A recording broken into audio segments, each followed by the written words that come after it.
देश में इस समय लोकसभा चुनाव अपने चरम पर है और आधे से अधिक सीटों पर वोटिंग भी खत्म हो चुकी है। चौथे चरण के लिए देश में सोमवार को 96 सीटों पर वोटिंग हुई। चुनाव प्रचार के बीच केंद्रीय गृह मंत्री अमित शाह ने एक इंटरव्यू में दावा किया कि अमेठी की जगह रायबरेली से चुनाव लड़ने वाले राहुल गांधी वहां से भी चुनाव हारेंगे। साथ ही अमित शाह ने राहुल गांधी से 5 सवालों के जवाब भी मांगे और उम्मीद भी जताई कि वो इसका जवाब चुनाव खत्म होने से पहले दे देंगे।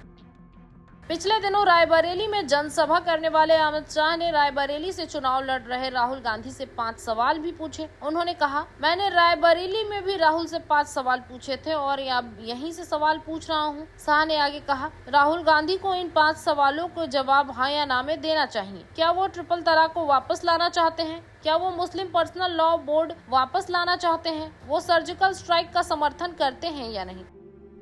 अमित शाह ने राहुल से पूछा, अयोध्या में राम मंदिर निर्माण को लेकर हुई प्राण प्रतिष्ठा में वो क्यों नहीं शामिल हुए, इसका जवाब दे। साथ ही वह ये भी बताएं कि वो जम्मू कश्मीर से धारा 370 हटने का समर्थन करते हैं या नहीं। उन्हें इस सवालों पर अपना रुख स्पष्ट कर देना चाहिए। हमारा रुख स्पष्ट है। मुझे उम्मीद है कि वे इस सवालों के जवाब चुनाव से पहले दे देंगे।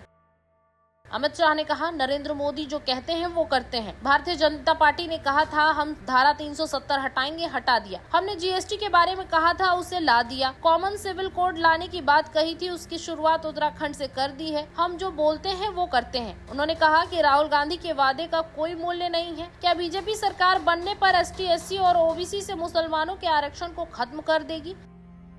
इस पर अमित शाह ने कहा, मैंने ये नहीं कहा कि एससी, एसटी और ओबीसी से मुसलमानों का आरक्षण खत्म कर देंगे। जो ओबीसी जातियां पिछड़ेपन के सर्वे के साथ तो मुस्लिम जातियां ओबीसी और उसका आरक्षण खत्म होना चाहिए, लेकिन कांग्रेस ने सभी मुसलमानों को इसमें शामिल कर लिया है। ये गलत किया है। धर्म के आधार पर हमारे यहाँ पिछड़ापन तय नहीं होना चाहिए। उसकी शैक्षणिक योग्यता, आर्थिक स्थिति और सामाजिक पिछड़ापन के आधार पर पिछड़ी जातियां तय होती।